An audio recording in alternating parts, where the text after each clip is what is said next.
Welcome to day 2 of the Broker Owner Challenge. Today is going to be an awesome day. We're going to start with Mike Bernier, who's going to talk about adding additional profit centers to your business from the inside.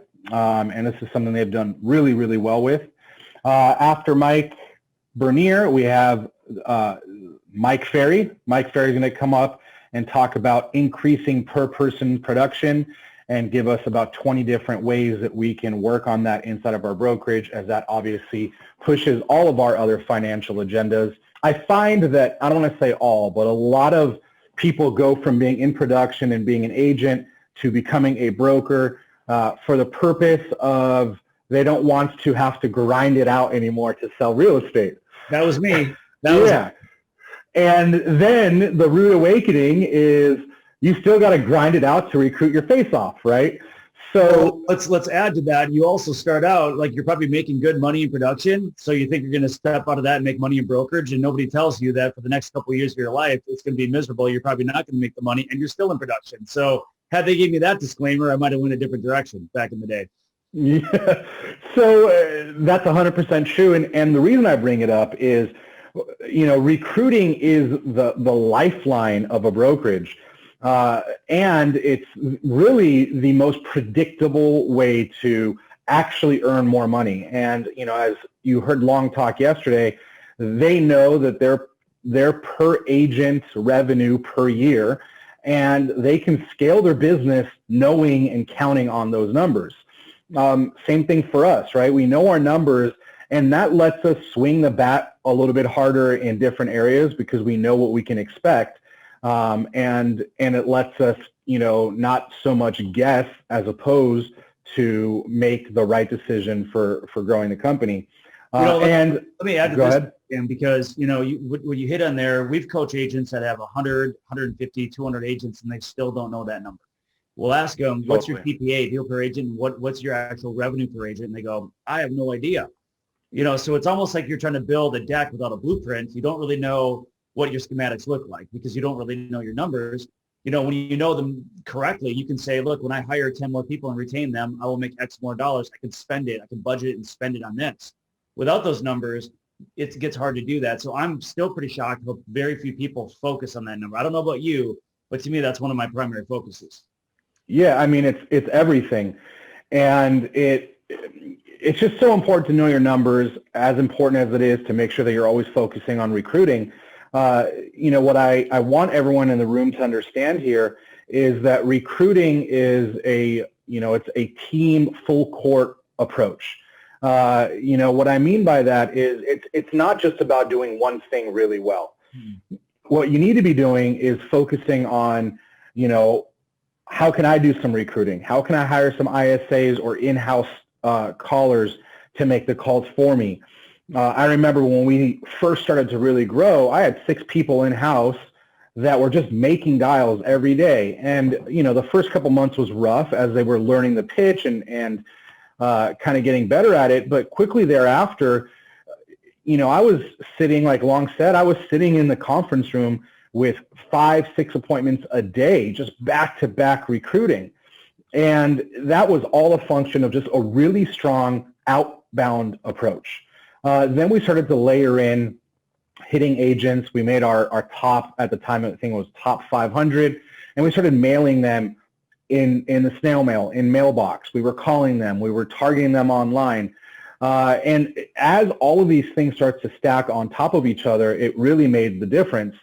And then we started to do a lot of socials and a lot of trainings. And kind of Mike Cuevas was talking about that yesterday with Tim Ray, where he created a brand, which is his training brand.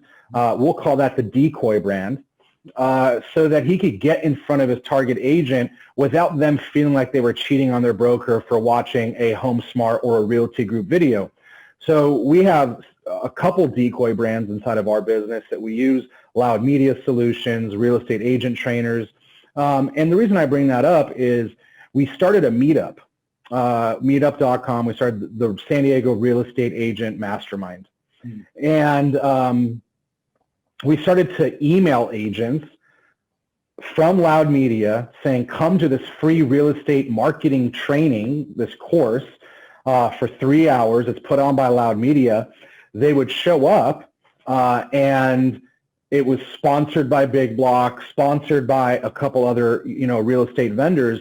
And we could get 20, 40, 50, 60 people in the room. And that gave us the ability to give them training arguably better than they were getting from their current broker. And then at the end, we would do a little presentation about Big Block. And all of that stuff really started to compound on itself.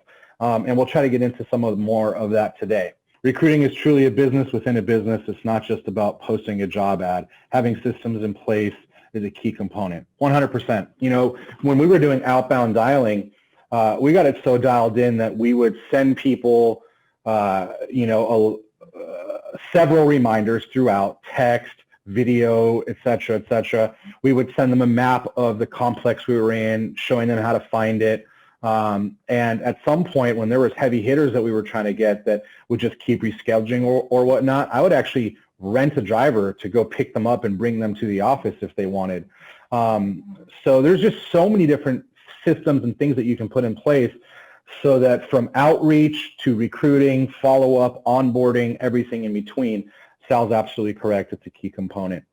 I think the difference, so if you're going to be recruiting 3 agents a month, it's different than if you're recruiting 30, right? So if you're trying to do recruiting on large volume, you need deep systems, layered marketing, many different sales verticals, lead sources, where you're getting the recruits from, follow-up plans. How many people will drop the ball on follow-up? That's a huge, huge component of recruiting. So if you're going to really try to grow your business big, you can post on Facebook ads, or maybe you have a few agents that'll bring you recruiting opportunities, but if you want to do it big, you have to build the big systems.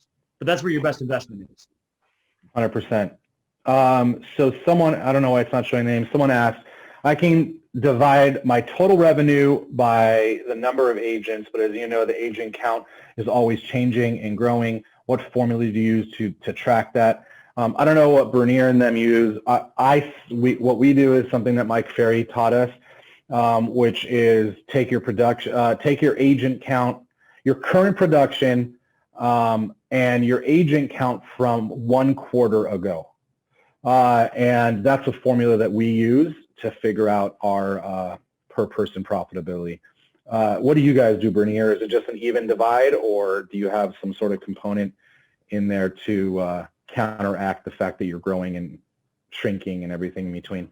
You can do it. You can literally do it with a mathematical equation like that. And you got systems in there that you can track per how long of a tenure your agents have. Like if you got a few years under your belt and you find out your average agent stays with you, 2.5 or 3 years, you got programs that you can literally run reports. What did each agent bring in revenue? And I mean total revenue, not just GCI. If they're renting space from you or buying other products with you or using your ancillary services, whatever it is, and it can track that revenue very closely. So you can say, look, I've got 100 agents, with different revenues all over the map, but it averages out at X. So there's different ways you can do it. So we kind of do a hybrid. We do track revenue per agent, how long they stay with us. We even track how many agents we recruited in the last year, in the last month. So we're constantly kind of adjusting different formulas to figure out how much revenue we're going to make per year in our budgeting and projections. And we're within about 3 to 5% every single year in our estimation. So you just kind of play with what works for you. But I like software that tracks agent revenue. And if you understand how long agents average with you and your retention, that helps a lot. 100%. And Sweet Assist will help you with some of this stuff. For those of us that decide to jump on that, we're going to have Corey come on in a little while, who is kind of the lead on Sweet Assist over there. And he'll talk about how the system can do a lot of your tracking, counting, tie into QuickBooks, does helps you with your auditing and so many cool things, and then also a bunch of agent tools. So hopefully we can get into that, and that might be a good solution for some people in the room. Yeah, for those that don't know much about Sweet Assist, when we're talking about broker products, when we're talking about increasing revenue, having a single force point of entry of where they see all your things is absolutely huge. Mike is obviously Bernier's business partner with Realty Group. I've known these guys for, I don't know, probably 4 or 5 years now. And I've just seen them really not only just blow up, but they have really turned into some seriously savvy business people. They're not just really good brokers, really good recruiters. These guys are, they're just really sharp entrepreneurs and business people, and they've built a great culture, a great team, and they've also, built a very profitable business. So these two guys are a wealth of knowledge. If you're in their area, you should certainly consider chatting with them. But make sure that you follow Mike Bernier and Longdone on social, as they're always doing different trainings and stuff like that you can participate in. Mike Bernier, welcome to the challenge, buddy. Well, thank you. And also I want to give you a little bit of credit too, because you're a little bit modest, and because if you remember right, you were actually our first coach.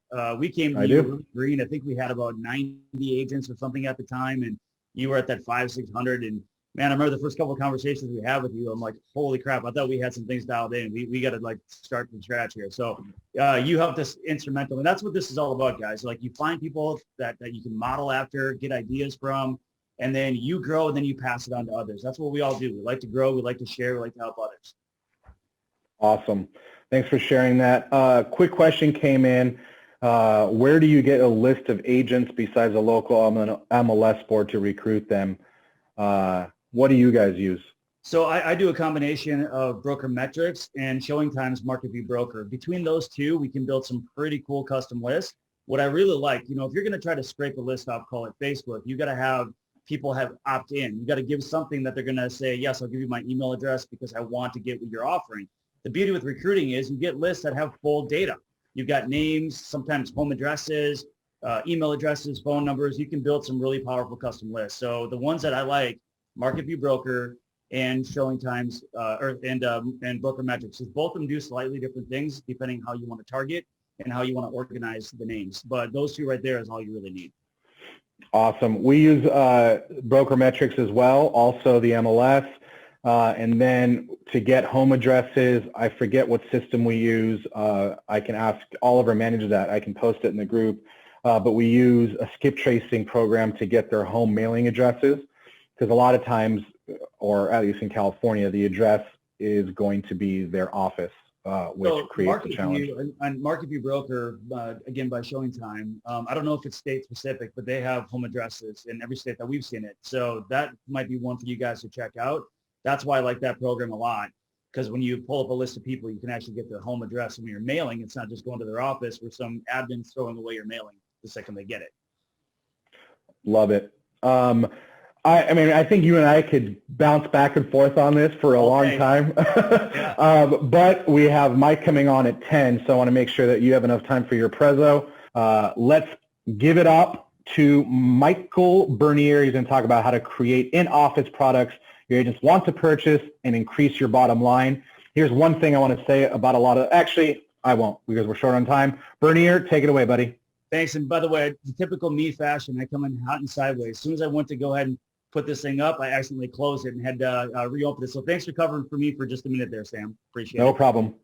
All right. So again, my name is Mike Bernier, owner of Realty Group, with my partner Longdone, a flat fee model with now about 600 real estate professionals, averaging 9.5 units sold per agent. Again, very important for us to know that number, because we need to know what our true revenue per agent really is. So we also own multiple ancillary businesses, mortgage, title, insurance, a whole plethora of different businesses. Also, a real estate code file. Now, for this presentation is the old saying, nobody is broker than the broker. Recently I heard that broker profitability, you guys still hear me? I'm getting kind of a weird internet signal. Hope you guys can hear me. Broker profitability is— Yeah, you're good. You got a little choppy there for a second, but you're good. Good now, okay. Broker profitability is down between 4 and 5%. Team profitability down somewhere around 15 to 35% based on the way your teams are structured. What we're noticing a lot, and you guys have probably noticed it too as brokers, that there's downward pressure on agent commissions. We're seeing downward pressure on commission splits for brokers. I don't know about you guys, if you've been licensed, how long you've been licensed, but me, when I got licensed back in 1998, it was normal for agents to be paying 50% splits to a broker, getting almost nothing for it, except for some marketing material.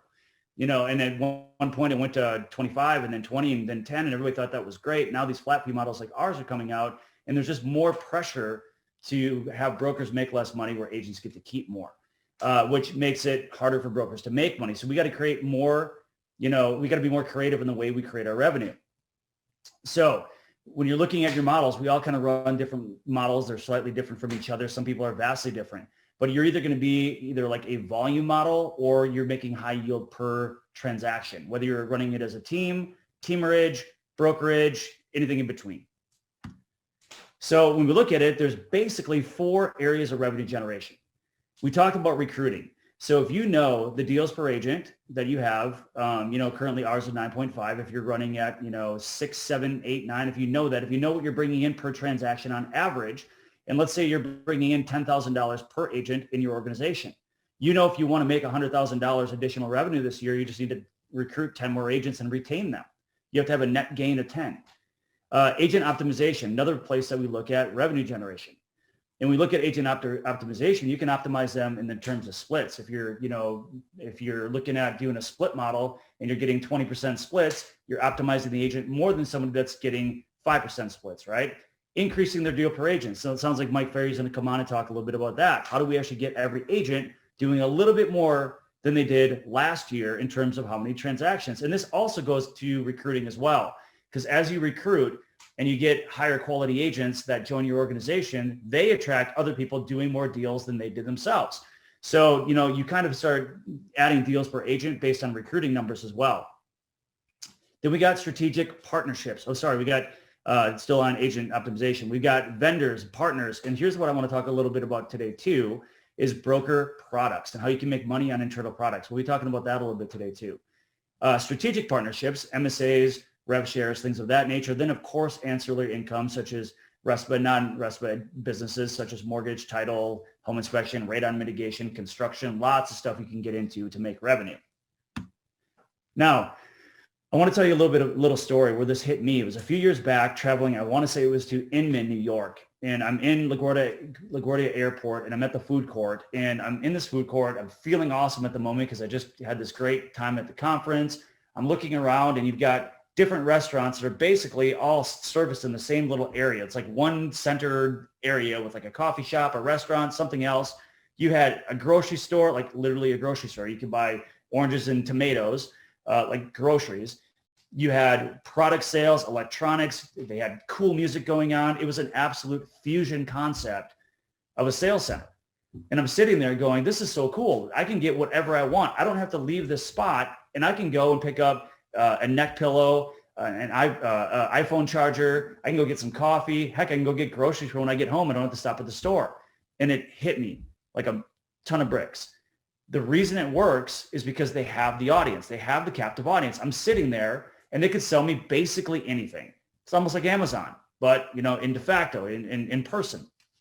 So I sat there and I started thinking about, well, how many different businesses really touch what we do in real estate?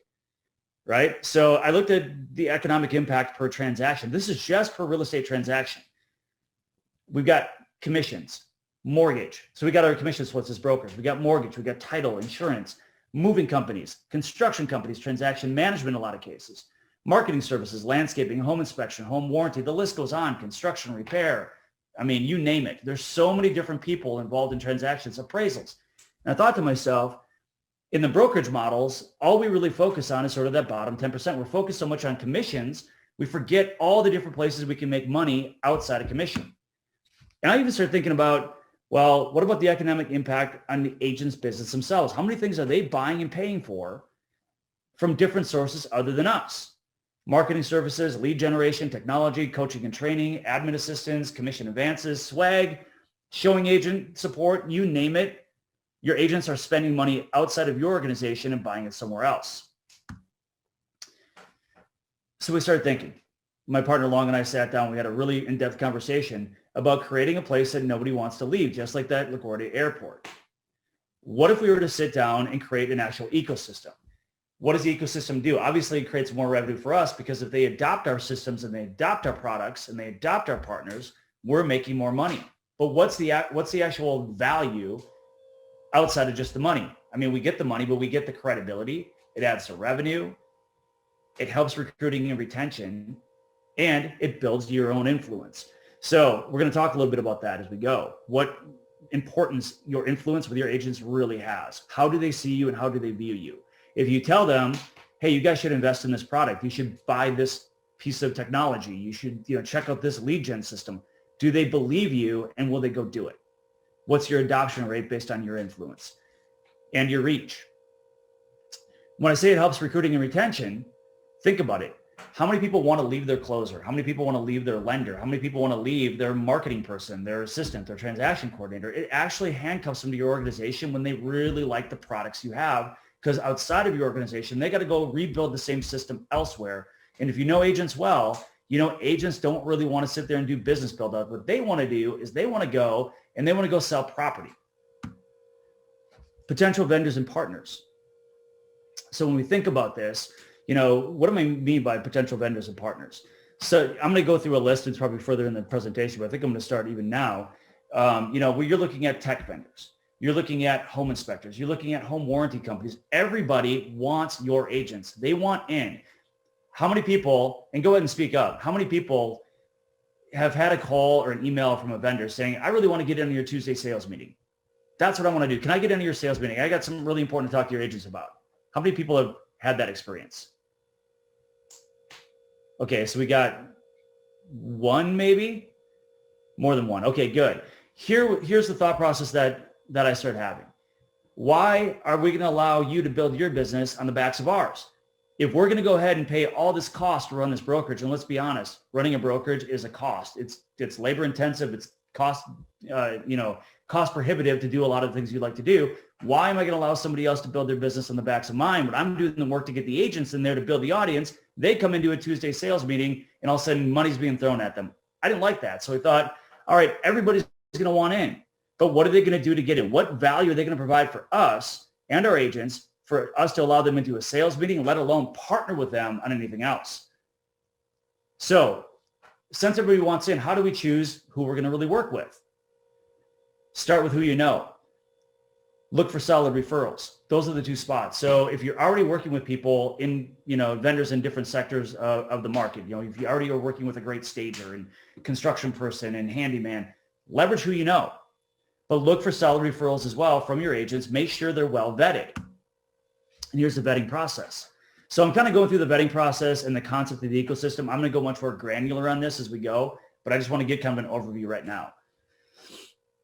Anything less than top notch is going to affect your ecosystem. What I mean by that, I just mentioned that you have to really focus on your influence with your agents. If you're bringing in people that can't deliver, if they're not up to the task and they fail miserably in front of you and your agents, how many times will your agents use the vendors and the products that you recommend before they just say, no, I don't believe you? And remember, there's value to this. We're going to talk about how to monetize this and grow revenue in your organization. So bear with me on this. Can they scale? I can't tell you how many times we've had, I don't care if you're talking about listing photography, transaction coordinators come to us and they say, we really want to be part of your organization. In fact, we'll pay you marketing money. We'll pay you an MSA. We'll give you 15% of our business. The problem is, do they have the capacity to scale?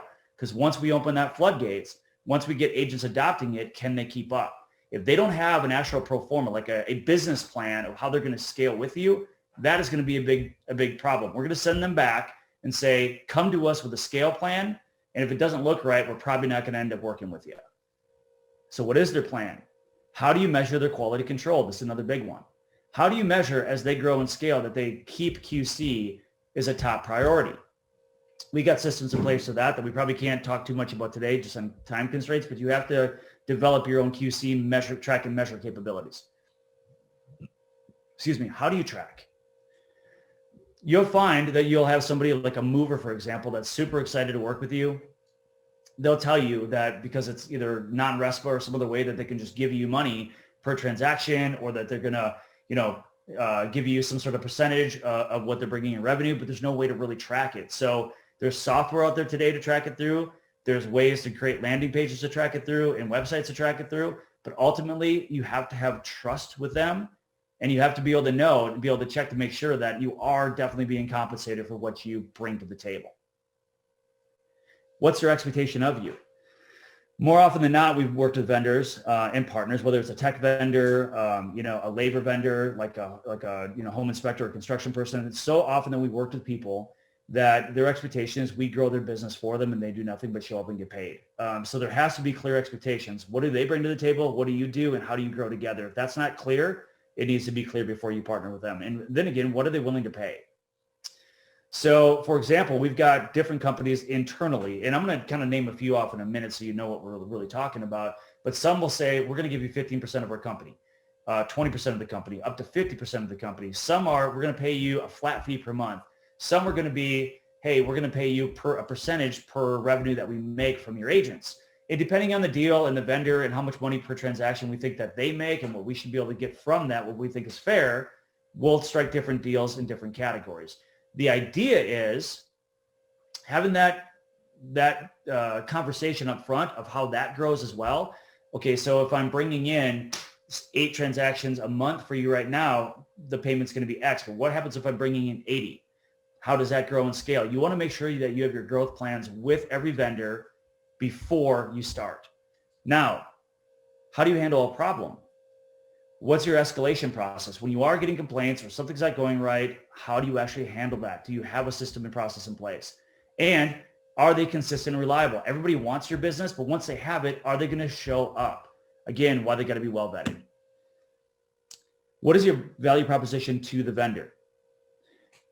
Are you going to be marketing their services for them? Are you going to be in front of your agents, on different communication channels? Are you going to be bringing them into your sales meeting, bringing them into training, helping connect them with your other vendors to help them grow each other's business? What exactly are you going to do? Featured spotlights, forced integration is a way you can get your team forced into using your providers.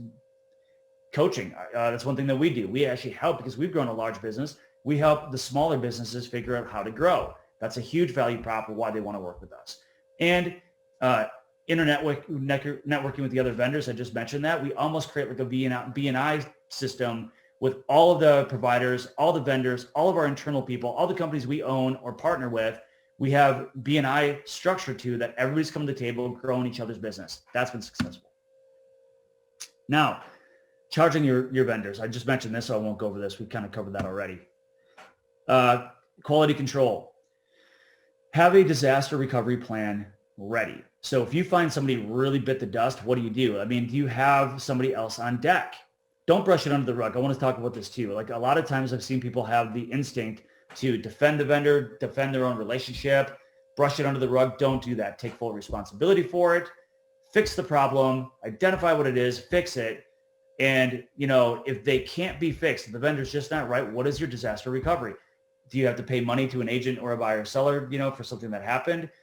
Do you have other people on deck? I think this is very important. Every single industry or product that you partner with, that you end up purchasing on behalf of agents, that you end up partnering, getting rev share from, ancillary companies that you partner with, somebody that's going to be the operator, whatever it is, have a disaster recovery plan. If they fail miserably, who do you have on deck to step in? Because if there's a lack there, it's really, really hard to get your agents to readopt it after it's crashed, burned, and been dead for 3-4 months, and now you're trying to revive it.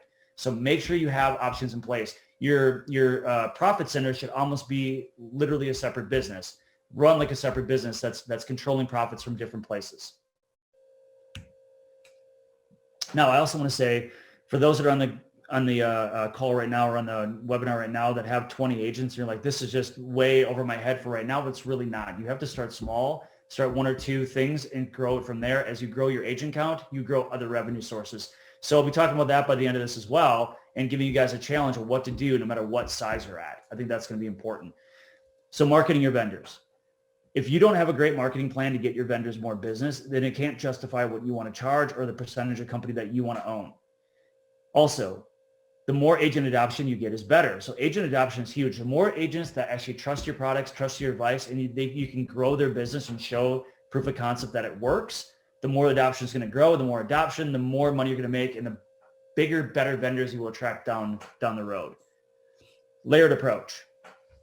So we talk about spotlights, ads, interviews, print material, websites. Sam was talking about this, before we got started. In recruiting, that it's great to have a layered approach, so that they're seeing, direct mail, Facebook ads, pay-per-click, SEO, all kinds of stuff are going to point people at whatever you're trying to sell. It's no different with your vendor profit centers and your internal products. Same idea. You got to keep pointing eyeballs back to it, because you know what? People get hit with so much, information, it's hard to keep people's attention. And if you've ever opened your email and seen how many people are trying to sell you on different things every day, your agents are getting the same. You've got to be able to keep their attention. So marketing becomes just like, companies, large companies like Best Buy. They want to spend so much time and effort and money on getting customers to return. It's not just about getting new customers. Most of their efforts are getting the customers that they've already got to not go elsewhere. That's got to be a huge focus of yours. And you got to treat your agents like actual customers. A lot of brokers treat their agents like a pain in the ass. I don't know if I was able to swear in this thing, but a lot of people are treating their agents like a pain in the ass instead of a customer. Your agents are your customer. They're bringing in revenue. You wouldn't treat your buyer or seller half as bad as you treat your agent most of the time when you're running a brokerage. You got to treat them as a customer, keep them happy, and make them want to spend more money on your products. Have a forced point of entry for your vendors. This is crucial. So, for us, example that we use, Suite Assist, you can build in a transaction management system that every listing, every brand new transaction, every time they go to check their 1099, whatever it is, whatever they need, every agent tool, every CRM, everything that you have to offer is in one place, and it's a forced place of entry. I can't upload a listing unless I go into Suite Assist and load it to Suite Assist. Now they're in the system. Then you can start hitting them with marketing message in there. You want to stay in front of your agents, and you can force them to enter into that point. That is crucial, whether it's Suite Assist or something else. Now, I want to back up a little bit and get more granular. First off, does anybody have any questions? If you have any questions, feel free to type that in now, but because I want to be able to get to them before the end and see how much time we have. But I want to talk about how we've leveraged some internal products and built them. First off, I'm just going to give you a few. I'm going to pull my notes up so I don't miss any for you. One is lead generation, what we've done with lead generation. So our platform we use for lead generation, and we use it for our broker website, is Ylopo. And how do we, what do I mean we monetize lead generation? Well, obviously we built an internal lead team. A lot of you guys probably have that yourself, that you're still running company leads or team leads at a different split maybe than you are at your brokerage. We do the same thing, but we run it as a very sophisticated system. We run Ylopo to that team, but we also break off pieces of Ylopo to sell for different profits to our agents independently. So what do I mean by that? If somebody wanted to retarget their entire SOI with Ylopo Facebook ads, they can do so without paying the $1,000 minimum they have to pay Ylopo to do it. They pay us, we run it for them, we charge them the ad spend and $100 of what we call tech fee, and we have 30, 40 agents a month doing that. We make money on the Ylopo product. We can run Facebook ads on individual listings that agents have for lead generations off Ylopo. We can spend $60 on ad spend while we charge $100. We've made $13,000 in 1 month doing that before. We've opened up internal systems like internal ISAs. If you guys have ever worked with OpCity, HomeLight, I believe, does it. Zillow now with their Flex. So we have our own internal call center, our own internal ISAs. Agents can dump all of their leads into that. Sign calls, open house, Facebook ads, Realtor.com, whatever they're using. We do all the incubation and lead nurture and give it back to them for a split. That's been a huge profit center that we've done internally. So lead generation has been great for internal profits because we can break pieces of it off and offer it individually to agents. We do the same thing with call action and the same thing with ProQuest. So call action, which is one of my favorite systems out there, Jesse Baudouin, for anybody that knows Jesse, is just a genius. We love Jesse. But call action, instead of paying like the $700-800 it would cost an agent to have that system for what we do, for $100, they get to buy into it, get a seat on call action, and they get to use call action pretty much to the full capability. And we're the ones that are connecting on the back end, doing the lead routing, training them how to use it. Same thing with Ylopo. The beauty is agents don't want to do that stuff. Solo agents doing 30 deals a year don't want to spend the time trying to learn these systems. If you do that for them and you charge them a fee, a lot of times they're going to say, that's fine, let's do it. No problem. All right. Commission advance. We partner with commission advance companies. We negotiate better rates, and this is something that's super important. I can't stress this enough. If you can't negotiate a better rate on something, then the agent can go direct to get, then it's not going to work. We negotiate better rates, and we run it for them, or at least a piece of it for them, so it's easier to use with us and cheaper. That's how we get the adoption. That's hugely important. VAs. Sam, you're probably on here still. I don't know how many VAs you're running right now, but I think we got 12 or 13 at the moment. Virtual assistants from the Philippines.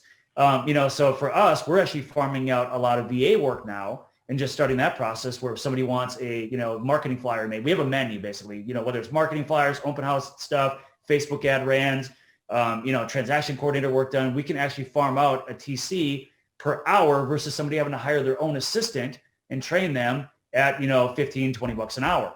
So that's been huge. So we pay the VA fee, costs us like $6 an hour. We're farming them out for 25 bucks an hour. It's a profit center, right? So this is how you start leveraging internal systems externally to your agents. Recruiting. How many people are running teams right now or teams within your brokerage? And recruiting is, if you think it's hard for you, try it as a production team. If you're running recruiting for them and you're saying, look, I'll leverage my VAs and give me your targeted list, we'll recruit for you. All we need you to do is pay X amount of dollars towards a VA. And we do it, right? That's been hugely advantageous because it's value for the agent, it's cheaper, and they don't have to run it. They just got to know what to do when the lead comes in. Field teams. So I mentioned Call Action, ProQuest, both lead generators that are basically sitting there at the listing. So if I have an agent that says, look, I want lead capture for sign calls on my listing, we'll bring the signs up for them. We'll connect it through Call Action, connect it through ProQuest or whatever system we want to use or whatever they want to use that we will adopt for them. Then what they're going to do is pay us per listing to run that out there.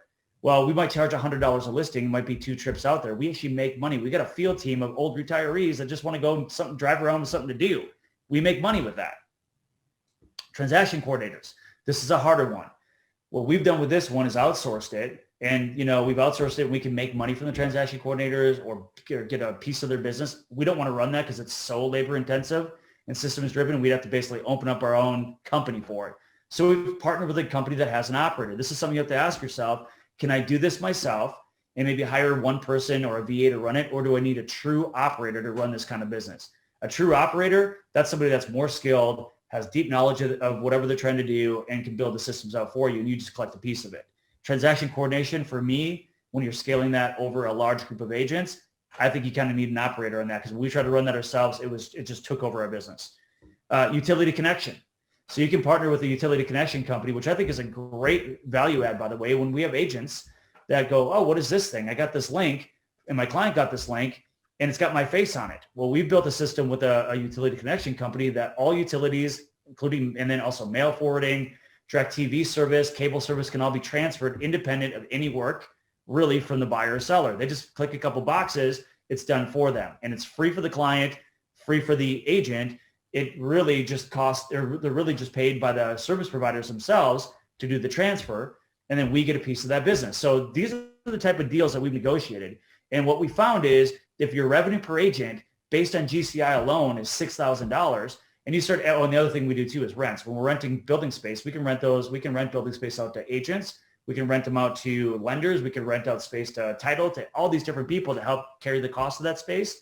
When we start looking at what we are actually bringing in for revenue, it's quite a bit over just GCI. Our GCI might be, $6,000, but we're bringing in $7,200 per agent because of all the other stuff we're doing. And when you get that extra $1,200 per agent and you scale that over 600 agents in our case, and Sam, what are you up to now? 1,100 plus? I don't remember where you're at now. Yep. Yeah. So what would an extra $1,000 an agent do over 1,000 agents? Think of the income that is every single year, what that allows you to do. So the point of this is when you treat your business like a market center, you've got their attention, you've got their eyeballs, you've got influence with them.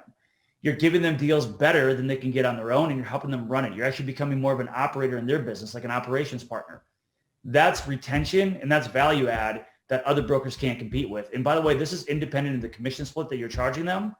But I would say that, with the downward pressure on commission splits and the more that people are starting to go with lower splits in their brokerage and find other ways to make money, that's a successful model right now and one you'll have to defend against if it's not you. So Sam, are we good cutting it right there for Q&A? We got about 15 minutes left? Yeah, we got about 15 minutes left. I'm just plugging in my computer, but we got a question that says how to find loyal vendors. Many are working with other real estate brokerages already. For example, a virtual tour photographer who works with competing brokerages. You want to take a stab at that and then I'll share my opinion?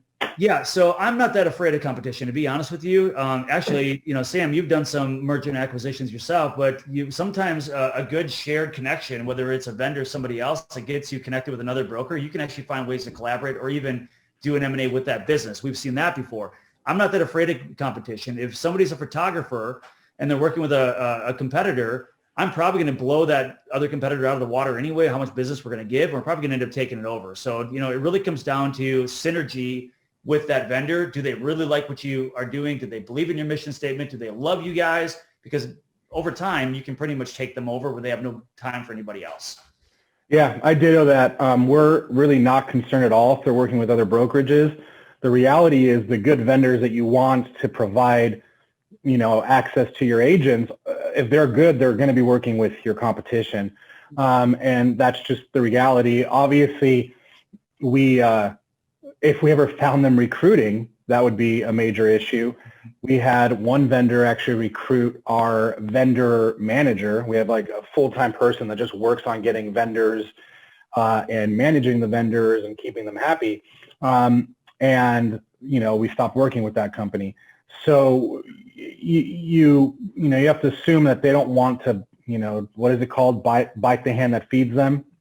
And there's one vendor that I can think of that works at a company, I won't mention the name, that is really focused on recruiting. So we had a separate agreement.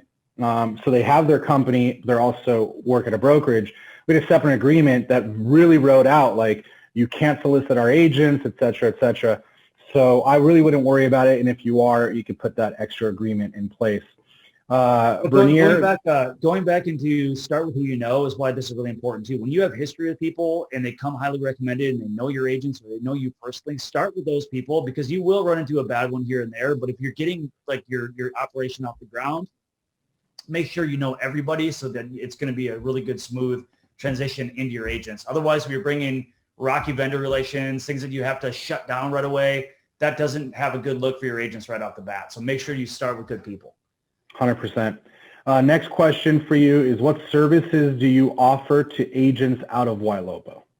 Okay, so listing rocket ads, we charge $100 for. Spear remarketing, we charge $100 plus the ad spend for. We will let them do targeted ads in certain zip codes we're not in, and we can carve out some of our ad spend for that, but we charge them $100 tech fee to do so. Seller report, we do those. Reverse lookup, we do those. Everything sort of have a different fee. And I'm working with Wailopo right now on their dev team to be able to get it where agents can kind of do their own credit card swipes so it's independent of us and it takes it off our shoulders. So literally Wailopo has been one of our biggest champions of profit on what you can do with tech. And I'm going to say this too. I don't know if you do this, Sam, but I like to do a lot of free stuff too. So we'll pay for something for agents for free just to get them in our systems to begin with, like a free CRM. Everything connects to a CRM. So we do that for free. That gets them in there. Then once they're in there, now we can start selling the one-click upsells to the bolt-ons and stuff. So we got to get them using something, and if it's free, you're going to get adoption. And then you start selling from there once they start trusting your products. Yeah, we do the same thing where, a lot of things we charge for. But for example, we just launched with Real Scout. If you guys don't know who that is, awesome. I was actually going to connect you and Long with Andrew, the founder over there. We give it to all of our 1,000 plus 1,100 agents for free. Normally they have to pay $100 a month to have this program. One of our teams was paying $9,000 a year just to have Real Scout. And we bought it for the entire company, which is great for recruiting. It's great for retention. It's also great for making noise because they have this really cool buyer graph. It's one of the coolest softwares I've seen. So, you want to have a blend of both. So next question, Bernier, is, go ahead. Yeah, while you tee that up, I also want to say one thing we do too is reevaluate. It was one of my favorite ones because it's predictive analytics. And every single contact you have in there based on large data, like scary big brother data that Reevaluate has on everybody. I think they license their data from some pretty big providers. But it can tell you based on life events, not mortgage information, but actual life events. They call them the 15 Ds, death, divorce, diamonds, diapers, downsizing, diplomas. They can tell you the likelihood that someone's going to move in 6 months. I give that to everybody for free. So they're in the CRM going, oh, look, I've got 100 contacts. These 20, high likelihood to move. And the stat is that 1 out of 3 of those people with high likelihood to move in 6 months actually do. That takes an 8% kind of, average across a contact list of what's going to move and brings it to 35. And that's for free. So when you're bringing these trusted products in, like Real Scout for you, Reevaluate for us, the agents start to rely on these things. And they're like, I love the stuff you guys do. I don't want to leave the company because I'll miss this. Yep, 100%. So next question from Jamie is, we struggle with VAs. They're good for marketing, but conversations not so much. Who do you use? Go ahead, Sam. Go ahead. No, go ahead. I was going to say, so we were with a third-party company. We stopped because we got such a big size from it that if we had a problem with one, let's say one was unhappy with something, they could mutinize all 20 of ours, right? So we start going direct to separate them a little bit. But what we do is we go direct, but we'll interview a lot of people. Like, we're not just going to pick the first one. We're going to go through a series of interviews and figure out which one, based on the questions we ask, has the best answers. So, I've interviewed people that are supposed to do circle prospecting. And based on their answers, I'm like, yeah, I know they've probably made some phone calls. I can tell that. But the next one I interview is like, they can tell you deep stuff about circle prospecting, how they've handled objections, how they got appointments set, what systems they use. I'm like, that's the one. So you have to know what questions to ask. 100%. Something I'll add to that is, if they're going to be doing conversational stuff like recruiting as an ISA, we'll send them our script and ask them to leave us a voicemail with, a recording. Send us a recording of you going through the script so we can see how their conversations flow. A couple of companies that you can check out that we've had success with, one is Virtual Latinos. I think it's virtuallatinos.com. Really like working with them. 123 Employee, awesome company. And also there's a company called My Outdesk. My Outdesk is a good solution. We used them for a long time. Yep. Yeah. They have people that are specifically trained in certain areas. So if you needed a marketer or an ISA or whatever, they could all be good solutions. So I would check them out. But also, I did what Bernier said. You don't want to go all in on just one solution. We kind of sprinkle out. Like, we have VAs doing a lot of our blogging and, graphic design and stuff like that that we go direct to. And then we have certain companies like Virtual Latinos that we go direct and that we go through them to get to the VAs. And I also want to get rid of the stigma that somebody that's not local can't do conversations. We have a appointment setter. Her name is Flo.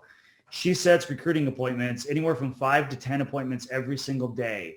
And her follow-up, like, she's in the CRM doing follow-up, setting, a smart list of who she should be talking to. She prioritizes and schedules amazingly. But what I find fascinating, when people meet with us, we're like, oh, where's Flo at? I want to meet Flo. We're like, well, Flo's in the Philippines. What? Flo's in the Philippines? I didn't know that. you can tell she has an accent. But my point being, it's competency. If they're competent, it's not about where they're at. It's about competency. If the person they're talking to feels they're competent, you don't have a problem. 100%. Do you guys use Maxa? You do, right? Yeah. Maxa Design. And do you charge your agents, or do you give that for free? We started charging, and we got low adoption on it. We give it for free. Now everybody's in there. But then we can do things to one-click upsell. We can actually have the VAs then as a one-click upsell to actually put together the marketing material. Because let's be honest, nobody wants to get in there, even though it's simple. They don't want to sit down, create a postcard, figure out how to make a mailing list out of it, do open house material and print off 100 of them. They just want things done for them. Let's be honest. I can teach you to do it yourself, or I can give you a done for you solution, and you'll pay more for done for you because you're a busy agent. You're making a lot of money. Just do it for me. Right. Yeah. So that's my point. When you're looking at revenue into a brokerage, if it's forced integration, just pay me 20% of your commission, whether you use the products or not, who cares? You still owe me 20%. Agents are starting to push back against that. But when you can say, look, you can pick and choose a la carte what you want. Here's the price list. That's where we found that people love that, and they stay longer because of it. And not to rip on people in the 20% splits. There's people on this call that do splits. I'm just saying it's a fact that, there's downward pressure on commissions on brokers, and it's something that we all deal with right now. Yep. And the reality is, if it's a good service, agents will pay for a lot of things on close. So Bernier was kind of, hinting to that. So even if you're at a 25% split to you at the house, and you're like, if you use this service, it's an extra $500 per close or whatever it may be. Agents are quick to do that. Spencer, the program that we're talking about is called Maxa Design. It's integrated into Suite Assist. A lot of people will get it. It's kind of like Canva, but custom built for your brand and your brokerage, where agents can make open house signs, open house flyers, real estate signs, business cards, list, social posts. It goes on and on. Really great program, and a lot of brokerages will pay for all the seats. I forget what it costs per seat. Let's say it's $10 per seat. They'll charge $20 or $25 per seat. And Sam, I also want to say this: as you get larger, I always try to negotiate flat fees, because as you get bigger, that flat fee becomes a fixed cost. If it's going to rise with the tide as you gain more agents, you're always going to be paying a percentage, right? But you actually beat the system when you have a flat fee, and you just don't increase that flat fee as you're growing. You're actually paying less per agent cost per that product. So that's one thing that I'm always trying to do, is negotiate fees, a flat $1,000 a month or $1,500 a month. And the more agents I recruit, it dilutes among those agents rather than it's so expensive per agent. 100%. Before we wrap up with Bernier, does anybody else have any other questions for Mike before Mike Ferry jumps on? He should be on any minute unless he's late.